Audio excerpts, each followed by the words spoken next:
ॐ सदाशिवसमारम्भाम् शङ्कराचार्यमध्यमाम् अस्मदाचार्यपर्यन्ताम् वन्दे गुरुपरम्पराम्। ओम श्रीमद् भागवत महापुराण के छठे स्कंद में हम लोग चल रहे हैं। छठे स्कंद का जो विषय है वो भगवान की कृपा पोषण। भगवान इस सृष्टि का रखरखाव कैसे करते हैं, कैसे कृपा मिलती है भगवान की। तो सबसे पहले हम लोगों ने अजामिल की कथा देखी कि किस प्रकार से नाम लेने से ही वो शुद्ध हो जाता है। एक नाम लेने से वो भी अनजाने में नाम लेता है। अजामिल अपने बच्चे का नाम नारायण रखा, अनजाने में भय से नाम लेता है, नारायण मेरा बेटा कहाँ है। लेकिन भगवान की कृपा देखो, कितने कृपालु भगवान है, कितने दयालु भगवान है। उन्होंने ये नहीं देखा, उन्होंने बोला मुझे तो पता है वो मेरा नाम लिया, उसको तो पता नहीं। हाँ? बस इतना ही पर्याप्त था। तो आगे कथा आता है, बहुत सुंदर है। आगे जो कथा आता है वो है दक्ष प्रजापति, किस प्रकार से सृष्टि यहाँ आगे बढ़ाने के लिए भगवान से प्रार्थना करते हैं। तो क्या होता है आगे, राजा परीक्षित सुखदेव गोस्वामी से पूछते हैं कि देखो, देखिए महाराज जी, देखिए भगवान, आपने देवता, असुर, मनुष्य, नाग, पशु पक्षी आदि ये सारे जो सृष्टि है उसके बारे में आपने हमको संक्षेप में बताया। अब हम ये जानना चाहते हैं कि उस सृष्टि के बाद भगवान ने अपनी शक्ति से किस प्रकार आगे सृष्टि का विस्तार किया। परम जो कारण है भगवान, हर चीज का कारण तो यहां भगवान ही है ना, और उस कारण का कोई कारण नहीं, उस भगवान का कोई कारण नहीं। तो अपनी किस शक्ति से और किस प्रकार इसका विस्तार करते हैं। तो सुखदेव जी कथा आगे बढ़ाते, लो सुनो अब कथा। वो बताते हैं कि राजा प्राचीन बरही के 10 पुत्र प्रचेता गण, वो लोग लंबी तपस्या करने के लिए समुद्र के भीतर चले जाते। उनको उनके पिताजी ही बोलते हैं, देखो सृष्टि को आगे बढ़ाना है तो भगवान की कृपा ले लो पहले। कोई भी काम करने जाओ, इतना बड़ा काम है, बिना भगवान की कृपा का हो सकता है कुछ। मतलब हमको भी, हमारी भी देखिए संस्कृति ऐसे ही है, कोई भी काम शुरू करने से पहले हमको भगवान की कृपा लेनी चाहिए। अपना प्रयत्न हमको करना ही करना है, भगवान की भी कृपा लेनी चाहिए। नारियल फोड़ते हैं, हे भगवान शुभारंभ होने जा रहा है, नींव डल रहा है, नींव डलता है तो नींव की पूजा होती है। घर वगैरह बनता है तो हाँ, वहां पूजा होती है, तब जाकर नींव डलता है, तो उसमें भगवान का कृपा रहता है। वो बहुत बड़े हैं, सर्वशक्तिमान सर्वज्ञ। अगर हम यहाँ कुछ भी कर रहे हैं तो हमको कृपा लेके चलना चाहिए। उनके अनुसार ही ये सृष्टि चल रही है, वही चलाने वाले हैं, तो चलाने वाले की कृपा पहले नमस्कार कर लेना चाहिए, फिर अपना मेहनत करो, देखो सफल हो गए। तो वो लोग तपस्या करने चले गए। अब क्या हुआ, सारी पृथ्वी वृक्षों से घिर गई, प्रजा की वृद्धि रुक गई। हजारों साल तक तपस्या समुद्र के अंदर, अब ये तो प्रजा की वृद्धि में बाधक बाधक था ना। प्रचेताओं को वृक्षों पर बहुत क्रोध आया जब वो समुद्र से बाहर आए तपस्या कर कर। उन्होंने देखा कि पिता के राज त्याग के कारण पृथ्वी पूरे वृक्षों से घिर गई है। और वो इतने गुस्से हुए, इतने गुस्से में उनका मुंह से अग्नि निकलने लगा। हाँ, वृक्षों को जलाना शुरू कर दिया हूं। तो जो वृक्षों के जो देवता है ना, सोम देवता, चंद्रमा। तो अगर वृक्षों को आपको ठीक से, जो लोग वृक्ष को रख रखाव करते हैं ना, उनको बहुत इंटरेस्ट है गमले उमले में पेड़ पौधे, तो उनको एक बार प्रार्थना कर लेना चाहिए चंद्रमा भगवान को वृक्षों के लिए। हाँ? वो उनके देवता है, ठीक तरीके से उनका रख रखाव करते हैं। हाँ? हर चीज में देखो ना, हमारी संस्कृति में आप जो भी करोगे वहां भगवान के बिना कुछ नहीं होने वाला है। हर चीज में भगवान है। तो वृक्षों के जो राजाधिराज चंद्रमा, सोम, इसलिए हम लोग देखो एक दिन आता है ना, उस दिन रात को खीर रखते हैं।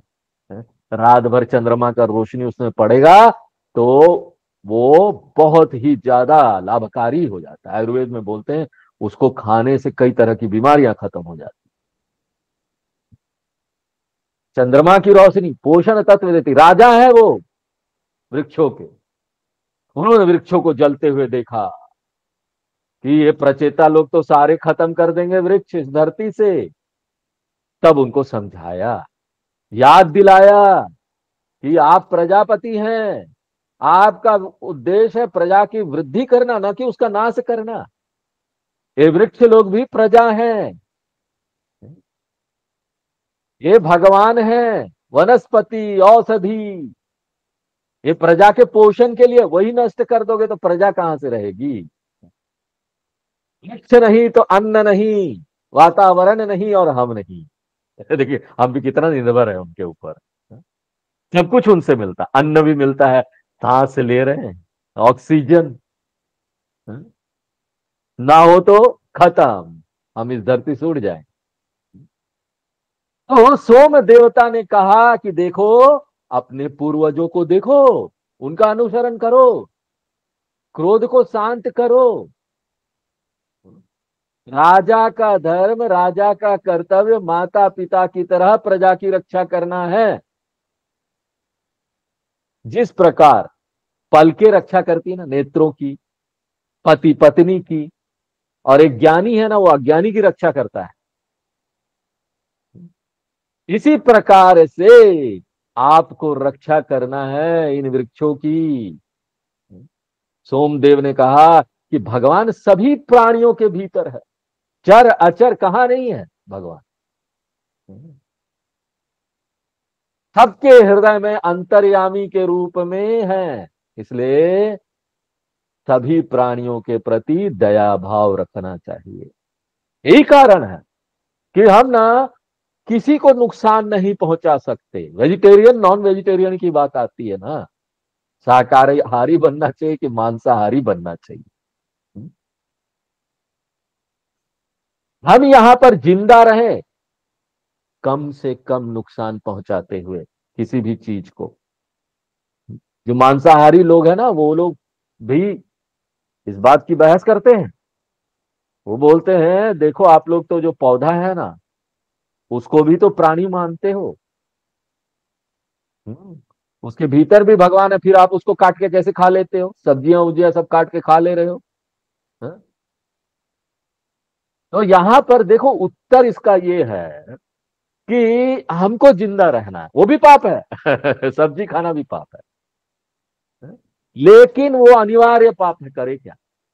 जिंदा रहना है तो वो तो खाना पड़ेगा कम से कम। अब अपने मुंह के स्वाद के लिए आप दूसरे प्राणियों को भी मार दे रहे हो। हाँ? उसमें जीवन ज्यादा प्रस्फुटित होता है ना। जानवरों में उनको मारोगे ज्यादा हानि दिखाई देगा, आपका मन खराब होगा ज्यादा। पेड़ तो फिर से उगाते हैं, जानवर को मार दिया तो वो कहां उगेंगे। आपने फल तोड़ा, इसलिए देखो जो ये सब्जी खाने वाले भी शाकाहारी लोग हैं ना, वो बड़े प्रणाम करके लेते हैं कि ये पौधा देवता, ये सोम देवता राजा आपके प्रार्थना है कि हमको जिंदा रहना है तो थोड़ा ये सब्जी दे दो हमको। तो सब्जी ले लेते हैं और इस प्रकार से काटते हैं। आप पौधों पौधों को भी जब काटना हो ना, बड़ी प्रेम से काटना चाहिए। हाँ? यहाँ पर हम करी पत्ता होता है, वो सब्जियों में डाला जाता है। हाँ, बड़ा वो विटामिन होता है उसमें। सब्जी वगैरह में साउथ इंडियन लोग डालते हैं, सांबार में वगैरह, उसमें चटनी में। तो हमने किसी को भेजा थोड़ा ले आओ, नीचे पार्क है, वहां पर कई पत्ता का पेड़ है। अब वो ऐसा नोच के तोड़ के लाया ना, हमने उसको बहुत डांटा। तुमको ये भी नहीं पता कि कैसे तोड़ के लाना है। तुमने एक तो पूरी पौधे ही खड़ा करे और नोच नोच के पूरा उसका डंडी तक तोड़ लाया। हमने बोला सिर्फ पत्ता लाना है। पत्ते को एकदम कोने से तोड़ो, पत्ते का उपयोग है। हाँ? अगर डंडी से तोड़ दोगे वहां से नीचे तो पौधा रह पाएगा? धीरे धीरे करके वो सूख जाएगा, नष्ट हो जाएगा। इसलिए हम इन सब चीजों के प्रति संवेदनशील रहें। इसलिए ये परंपरा बनाई गई है, वेदों की, भागवत महापुराण की, रामचरितमानस की। इस चीज के प्रति संवेदनशील रहो। मजबूरी में जिंदा रहना है, भगवान ने ऐसे ही बनाया है कि ये खाएंगे नहीं तो जिंदा नहीं रह पाते हैं? तो इसलिए बड़े ही प्रेम से थोड़ा लेंगे इस संसार से, जितना चाहिए उतना लो। भोग करने के लिए नहीं है ये, हमारा शरीर भोग करने के लिए नहीं बना। और इस पर सब पर हमारा अधिकार हो, पूरी पृथ्वी पर, और जिसको चाहो काट लो और खा लो, नहीं। तो सभी प्राणियों के प्रति दया भाव रखना है। सब में वही ईश्वर है, सब में वही चेतनता है। और क्रोध, किस लिए आप क्रोध कर रहे हैं? क्रोध से कुछ समस्या का हल होता है क्या? सोम देवता समझाते हैं प्रचेताओं को। देखो, बात अब यहां पर प्रश्न उठता, इतने हजारों साल तक तपस्या करने के बाद भी देखो क्रोध आ जाता है। इसलिए क्रोध पर बहुत ध्यान रखना चाहिए, संवेदनशील रहो। कहां जा रहा है हमारा विचार? अगर गड़बड़ जगह जाएगा तो क्रोध आ जाएगा, जहां से क्रोध हो वहां से हट जाओ ना। जहां क्रोध हो वहां अगर पॉसिबल हो पाए तो उस चीज को ना करो, वहां से हट जाओ। ना पॉसिबल हो पाए तो स्वीकार कर लो, बड़ी अच्छी चीज है। स्वीकार कर लो, चलो ऐसे ही है सब कुछ। जहां स्वीकार कर लेते हो दुख चला जाता है। जिसको बदल सके बदल लो, नहीं बदल सके तो स्वीकार कर लो। तो वो उनको समझाते हैं, देखिए आपको ना यहाँ पर वृद्धि का कार्य करना है, नाश नहीं करना है। और आप क्रोध कर रहे हैं, आप लोग तो तपस्वी लोग। क्रोध सब चीज का नाश कर देता है, धर्म अर्थ काम मोक्ष, ये सभी पुरुषार्थ का नाश कर देगा। कई लोगों को बहुत क्रोध आता है, भीतर दबा हुआ पड़ा है, पुराने जन्म की वासनाएं बड़ी कठिन होती है। उनका क्रोध आप उनसे नहीं छीन सकते, जितना भी समझाओ, जितना भी कुछ करो। हाँ? साधना कर करके समय के साथ ही वो निकलेगा। तो प्रचेता लोगों को समझाते हैं चंद्रमा, और उनका उपदेश स्वीकार करके वो क्रोध को त्याग देते हो। नहीं, वो ठीक बोल रहे हैं। तो जो लोग तपस्वी है ना, वो लोग को समझाओ तो समझ जाएंगे। तपस्वी 1000 साल तपस्या किया है, अगर उनको कोई समझाएगा तो समझ में आ जाए, हाँ हम कहीं गलत है। तो देखो, जो लोग समझ जाते हैं ना समझाने पर कि हम कहीं गलत हैं, स्वीकार कर लेते, तपस्वी लोग हो। इतना भी स्वीकार करना आसान नहीं है। लोग स्वीकार नहीं, जस्टिफाई करते, नहीं नहीं हम तो ठीक कर रहे हैं, आप ही ने गलती की थी, आपकी वजह से मुझे क्रोध आया। अरे क्या क्रोध आया आपकी वजह से? क्रोध तो क्रोध है, वो सही नहीं है।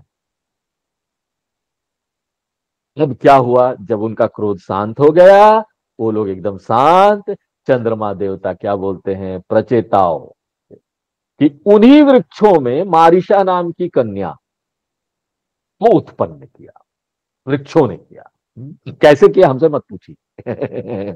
कुछ एक तो प्रतीकात्मक है, कुछ एक ऐसी चीजें हैं जो हो तो सकती थी, अब कई चीजें लुप्त तो हो गई है। हाँ, जिस चीज को हम मान नहीं सकते थे हजारों साल पहले, वो होता भी होगा। हाँ, लुप्त तो हो गया तो हमारा विश्वास ही खत्म हो गया कि वैसा हो सकता है क्या? हाँ? तो हम मानने को तैयार नहीं, तो फिर ये सब छोड़ दीजिए, अभी हमको मूल शिक्षा लेनी है। हाँ? तो इस प्रकार से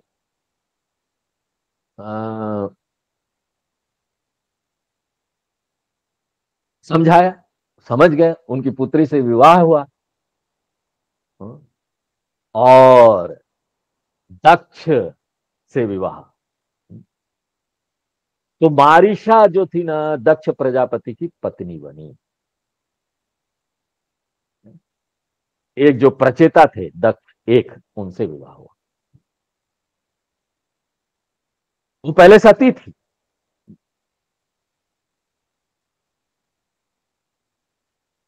और देखो, जो भगवान शिव के अ, समय जो सती वाली कथा आती है, जो दक्ष प्रजापति थे, वो यही दक्ष प्रजापति। लेकिन क्या, ये उनका फिर से जन्म हुआ। पहला जन्म हुआ, उनकी मृत्यु हो गई। बड़े अहंकार दिखा रहे थे, भगवान शिव ने उनको अपना दिखा दिया रास्ता। वो ब्रह्मा जी के मानस पुत्र के रूप में पूर्व काल में उनका जन्म हुआ था। बाद में फिर से एक नया शरीर प्राप्त किया। जब उसके बाद जब मारिसा से विवाह हुआ तो उसके गर्भ से हजारों पुत्र उत्पन्न करने की इच्छा हुई। कैसे हजार पुत्र उत्पन्न होंगे? घोर तपस्या करो इसके लिए। तो दक्ष ने अपनी तपस्या के लिए अब तपस्या करना शुरू किया, ताकि ये प्रजा की सृष्टि हो सके, शक्ति प्राप्त करने के लिए भगवान पुरुषोत्तम की स्तुति की। और ये बहुत ही प्रसिद्ध है। ये जो दक्ष प्रजापति सृष्टि का विस्तार करने के लिए, कि मारिसा के गर्भ से कई हजार पुत्रों को उत्पन्न कर सके, उसके लिए वो भगवान से प्रार्थना कर, और ये एक स्तुति बन गई है? है? और इसको बोलते हैं हंस गुह्य स्तोत्र। ये जो स्तुति हुई, इसको हंस गुह्य स्तोत्र बोलते हैं। एक मिनट, थोड़ा रुक जाइए, कोई अर्जेंट।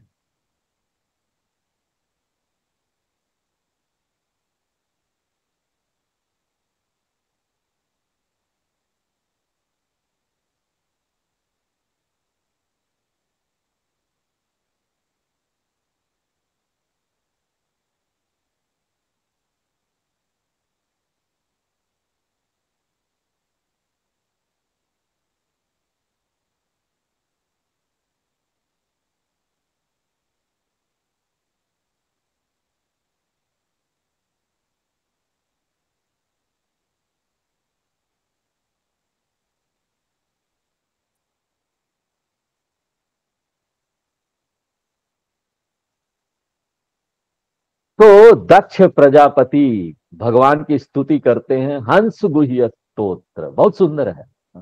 और देखो, वो मांगते हैं कि उनके हजारों पुत्र हो, लेकिन प्रार्थना क्या है? अद्वैत वेदांत की प्रार्थना है। कामना क्या है? कि इस सृष्टि का विस्तार हो। तो ये बहुत सुंदर है। तो हम लोग ना इस स्तुति को आज पढ़ेंगे, इसका पाठ करेंगे। चलिए।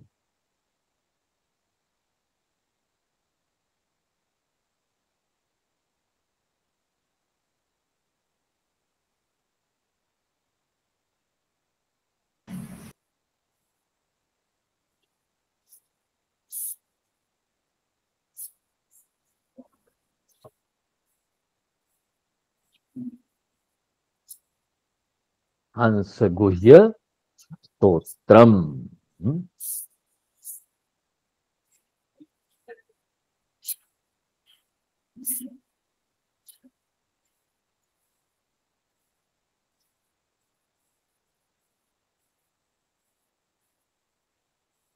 हम्म।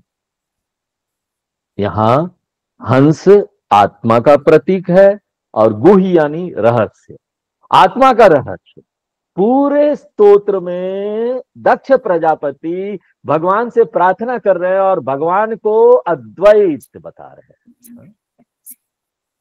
ऐसे ही प्रार्थना कर रहे हैं, वेदांत वाली प्रार्थना कर रहे हैं, और मांग रहे हैं कि हजारों पुत्रों की उत्पत्ति हो। हाँ? तो देखो, ये वेदांत की प्रार्थना है, वेदांत के ज्ञान की प्रार्थना है, तो भगवान का स्वरूप ही ऐसा ही है। तो कई लोग ऐसा बोलते हैं ना, कि हम लोग जैसे वेदांत का बहुत अध्ययन करते हैं, विवेक चूड़ामणि का क्लास होता है, उपनिषद का क्लास होता है, हाँ? तो उसमें ऐसा लगता है भगवान की कोई स्तुति नहीं है, लेकिन भगवान तो वही है। हम लोग हर एक लाइन में जो यहाँ पर पढ़ते हैं, अध्ययन करते हैं, वो हर एक समय तो स्तुति कर रहे हैं भगवान की। भगवान के बारे में बात कर रहे हैं, पूरे क्लास में भगवान के बारे में बात होता है? क्योंकि आप भगवान से अलग ही नहीं है। आपके बारे में बात किए बिना हम कैसे बोल सकते भगवान क्या है? हाँ, पर भगवान एक ही है। तो ये भी एक स्तुति है। वेदांत का जो क्लास होता है भगवान की स्तुति है, और वो महान स्तुति है, क्योंकि वही सचमुच का स्वरूप है भगवान का, सत्य स्वरूप है भगवान का। तो चलिए हम लोग पढ़ते हैं। श्रीशुक उवाच श्रीशुक उवाच हस्तौषिदहंस गुह्येन अस्तौषिद्धंस गुह्येन भगवन्तम् अधोक्षजम् भगवन्तमधोक्षजम् तोभ्यं तद्भिधास्यामि तुभ्यं तद्विधास्यामि कस्यातुष्यद् यथा हरिः तस्यातुष्यद् यथा हरिः। प्रजापतिरुवाच श्रीप्रजापतिरुवाच नमः पराय वितथानुभूतये नमः पराय वितथानुभूतये गुणत्रयाभास निमित्त बंधवे गुणत्रयाभास निमित्त बंधवे अदृष्ट धामने गुणतत्व बुद्धिभिः अदृष्ट धामने गुणतत्व बुद्धिभिः निवृत्त मानाय दधे स्वयं भुवे निवृत्तमानो दधे स्वयं भुवे न यस्य संख्यं पुरुषो वैति सख्युः न यस्य संख्यं पुरुषो वेत्ति सख्युः सखावसंसं वसत पुरेऽस्मिन् सखावसंसं वसतः पुरेऽस्मिन् गुणो यथा गुणिनो व्यक्तदृष्टेः गुणो यथा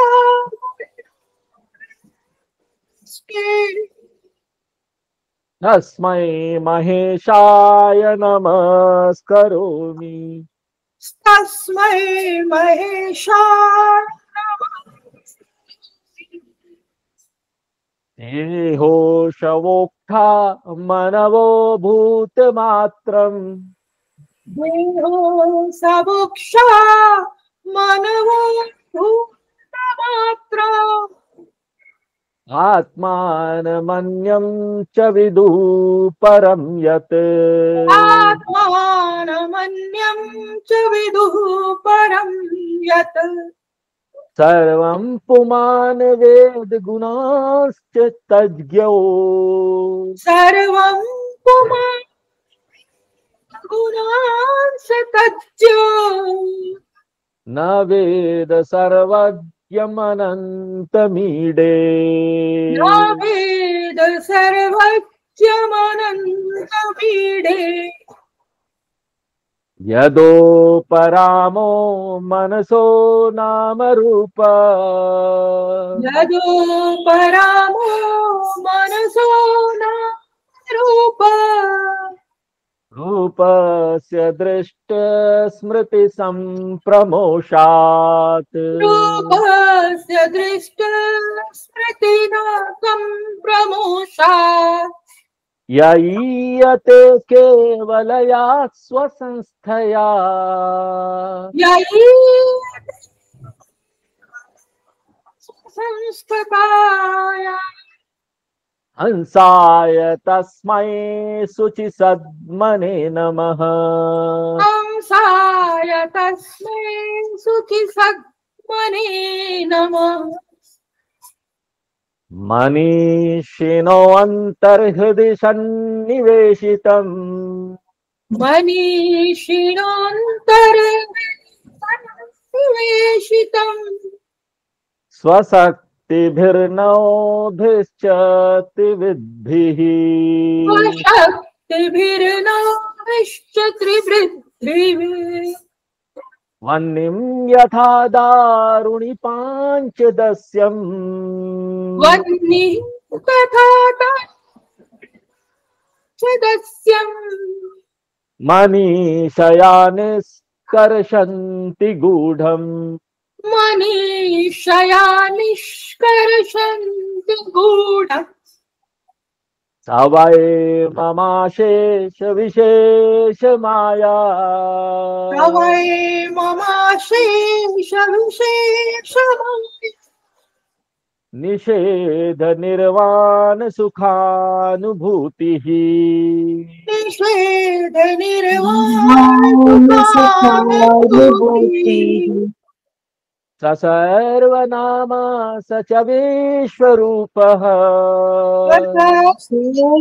नामा स च विश्वरूपः प्रसीदतामनिरुक्तात्मशक्तिः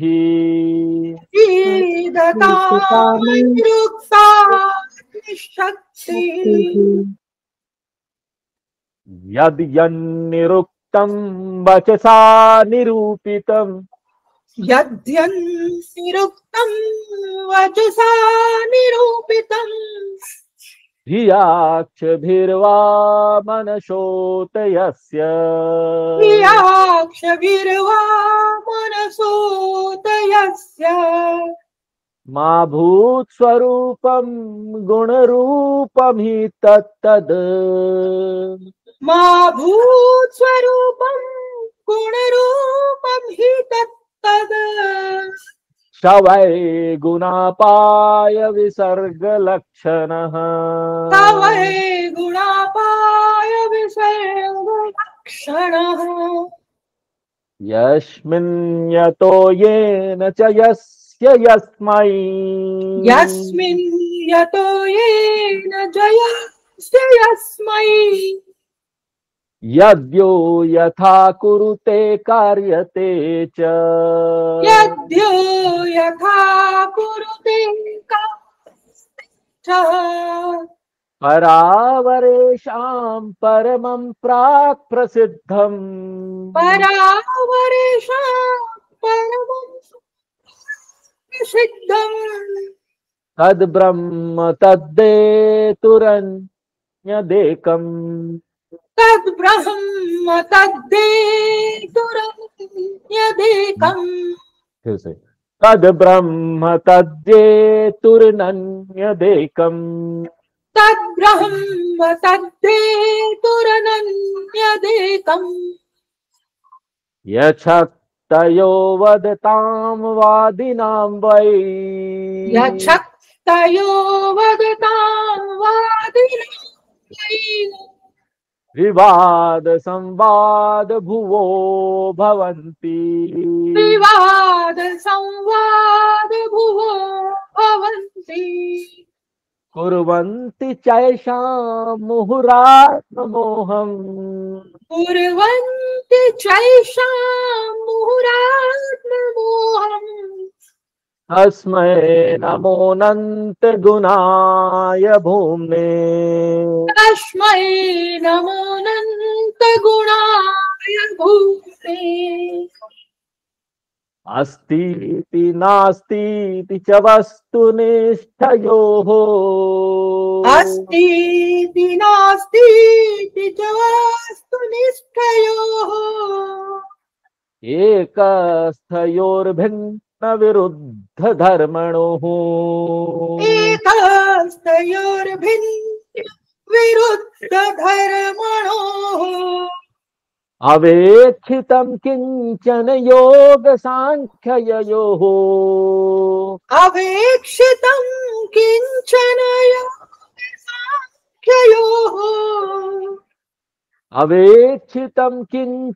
योगसांख्ययोः अवेक्षितं किंचन योग सांख्ययोः समं परम ह्यानुकूलं बृहत्तत् समं परं ह्यानुकूलं बृहत्तत् योऽनुग्रहार्थं भजतां पादमूलम् योऽनुग्रहार्थं भजतां पाद अनामरूपो भगवानन्तः अनामरूपो भगवानन्तः नामानि रूपाणि च नामानि रूपाणि च कर्मभिः नामानि हे जे समह्यं परमः प्रसीदतु भेदे समह्यं परमः प्रसीदतु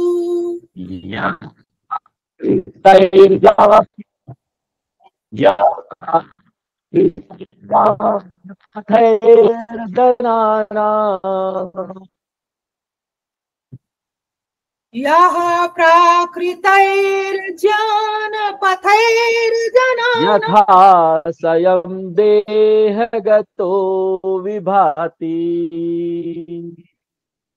यथा स्वयं देहगतो विभाति यथा नील पार्थिवमाश्रितो गुणम्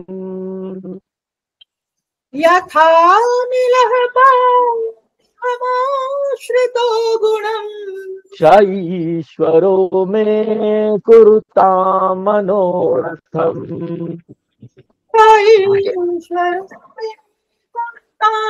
मनोरथम् इति श्रीहंस गुह्य स्तोत्रम समाप्तम।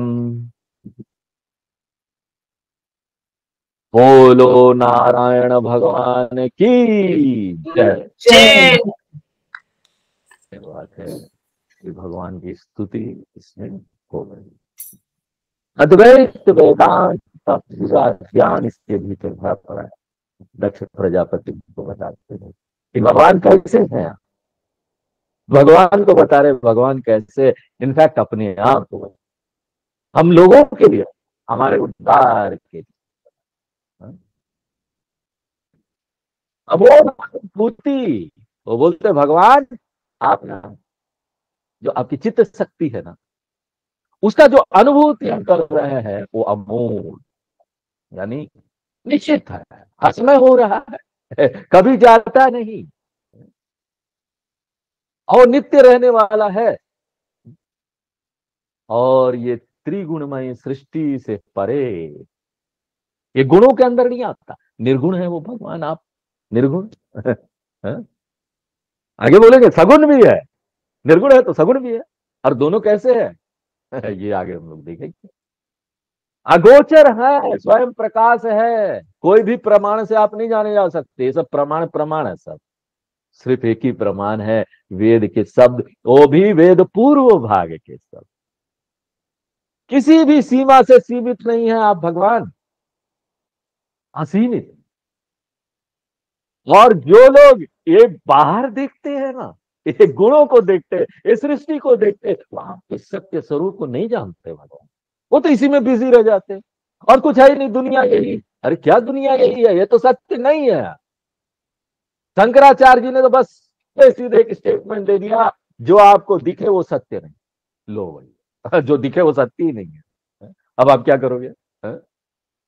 ये त्रिगुणमयी सृष्टि ही हमको दिखाई देगा, बाकी कुछ नहीं। तो सारा त्रिगुणमय सृष्टि को प्रकाश कौन दे रहा? कैसे हम कैसे जान पा रहे हैं? इस सब को प्रकाशित करने वाला वो है, वो हम ही है। और वो जो सबको प्रकाश करने वाला, सबको प्रकाशित करने वाला, प्रकाशित यानी जब भी हम यहाँ पर शास्त्रों में बोले ना, सबको प्रकाश कर देने वाला वो आत्मा, प्रकाशित करने वाला, यानी जलवा देने वाला। हम जान जाते हैं उसके कारण। और उसको प्रकाश करने वाला कौन है? कोई नहीं स्वयं प्रकाशमय है वो। हे भगवान परात पर, आप स्वयं प्रकाशमय है। नारायण आप स्वयं प्रकाश। आप सर्वज्ञ है, सबकी बात जानते हैं, सबके मन के भीतर है। वो तो प्रोत सूत्रे मणिगणाय, अनंत है आप, कोई अंत नहीं है आपका। ये बाकी सब जो दिखाई देता है तो जड़ है, इसमें अपनी चेतनता है ही नहीं। हम जान पाते हैं आपके कारण से। जीव इन सब गुणों को जान रहा है, इसमें अपना बिजी है सबको इन गुणों को जानने में, परंतु भगवान को नहीं जान सकता। क्यों? वही जानने वाला है। जानने वाले को क्या जानना है? जानने वाले को वस्तु बनाकर देख सकते हैं सामने? नहीं, जानने वाला ही हम है। उसको जानने का प्रयत्न क्या करना, वो तो सब चीज को जना रहा है। एक सब जब आप नेति नेति करते हैं वेदांत में, आप ये नहीं है, हम ये नहीं है, हम पंचकोश नहीं है, पंचकोश विवेक करते हैं, तीन शरीर विवेक करते हैं, शरीर त्रयम हम नहीं है, स्थूल सूक्ष्म कारण शरीर हम नहीं है। तो जो बच जाता है ना, वही जानने वाला, वही भगवान, सबके ज्ञाता और अनंत है। इसलिए तो हम बोलते हैं अगर भगवान को जानना है, शास्त्र बोलते क्या, भगवान को जानना मन का विस्तार करो। मन का विस्तार करो यानी भटकाव है, बहिर्मुखता है मन को, उसका दूर करना है, उसका विस्तारित करना है। मन विस्तार होगा। विस्तार होने का क्या अर्थ है? सूक्ष्म होगा, समझ में आएगा चीजें। विस्तार होने का अर्थ है ऐसा नहीं है कि मन विस्तार हो जाएगा तो हम सब जानने लगेंगे, भविष्य को जान लेंगे, चमत्कार कुछ हो जाएगा, हम ब्रह्मांड में देख पाएंगे। नहीं, विस्तार यानी सूक्ष्म आत्मा को समझने के लिए तैयार होगा। भगवान साकार निराकार सगुण निर्गुण दोनों कैसे?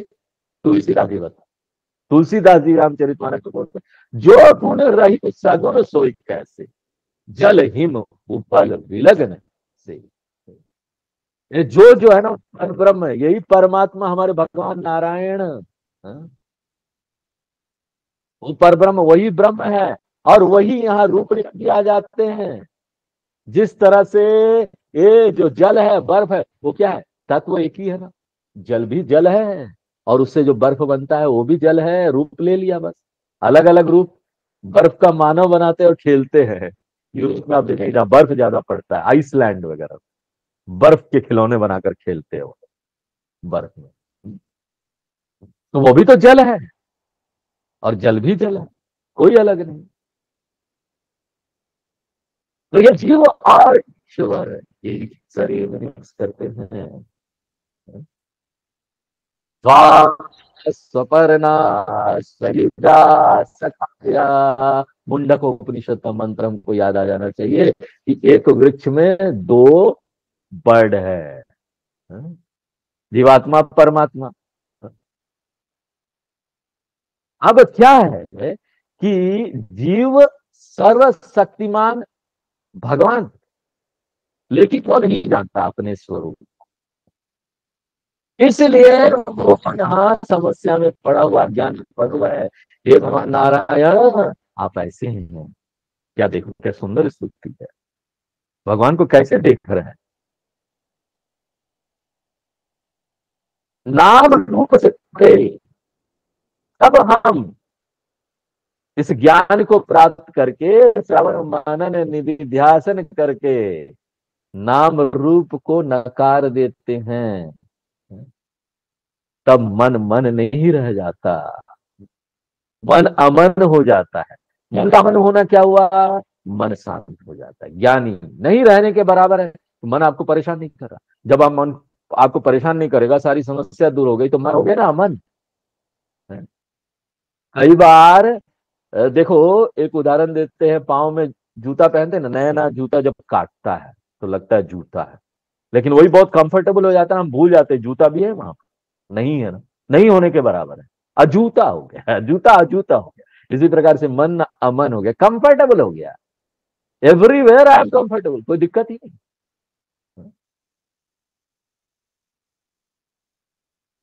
और इसी मन के द्वारा भगवान प्रकाशित होते, इसको शुद्ध बनाना जरूरी है, अनिवार्य है, ये उनका निवास स्थान है। माया के कारण ही ये यहाँ पर जगत में भिन्न भिन्न चीजें हमको दिखाई देती है। माया जो है भी जो नहीं भी है। प्रतीत होता है सिर्फ, हम फील इट, ये सारी चीजें हैं, ये हमको फीलिंग होती है तो सिर्फ वही परमात्मा। हाँ, हाँ। तो अब हम तो एक चीजों में तो हम भी आ जाएंगे ना, हम भी नहीं है, जो है परमात्मा है यहाँ। इस चीज को देखना, यही ईश्वर है, यही नारायण है।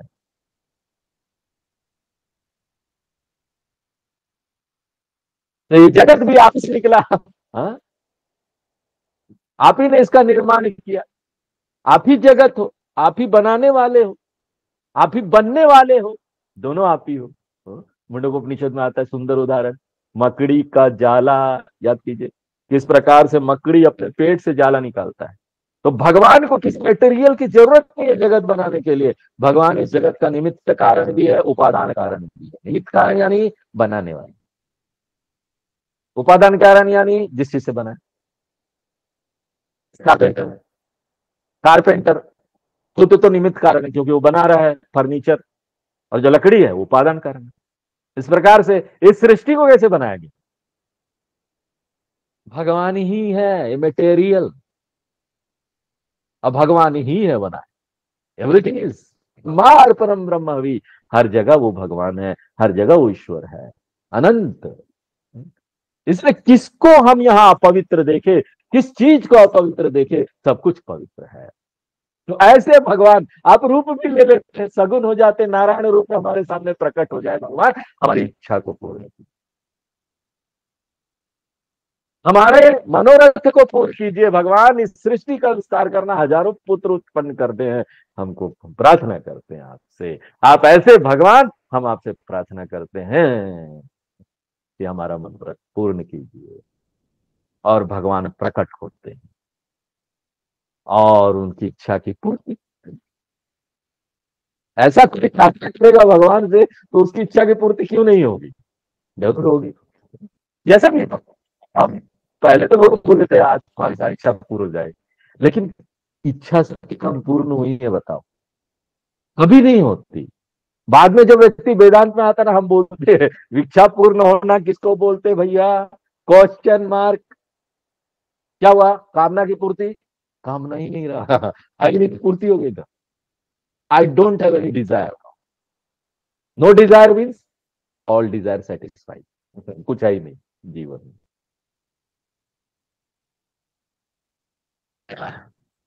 सुंदर वेदांत का ज्ञान भरा पड़ा है, बहुत सुंदर है।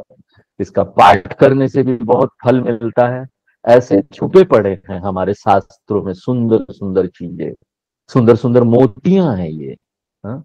और इसी तरह की मोती एक और आएगी, अगले क्लास में हम लोग देखेंगे उसमें किस तरह से भय से, शत्रुओं से हम अपनी रक्षा करें। जो बहुत फेमस एक कवच है, प्रसिद्ध कवच, छोटे से पुस्तक में आती, नारायण कवच, वो आगे आने वाला है। आगे की कथा में हम लोग नारायण कवच देखेंगे और उसका पाठ भी करेंगे। तो आज यही विराम देते हैं।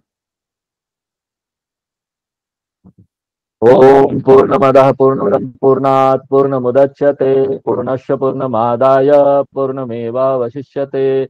ओम शांति शांति शांति।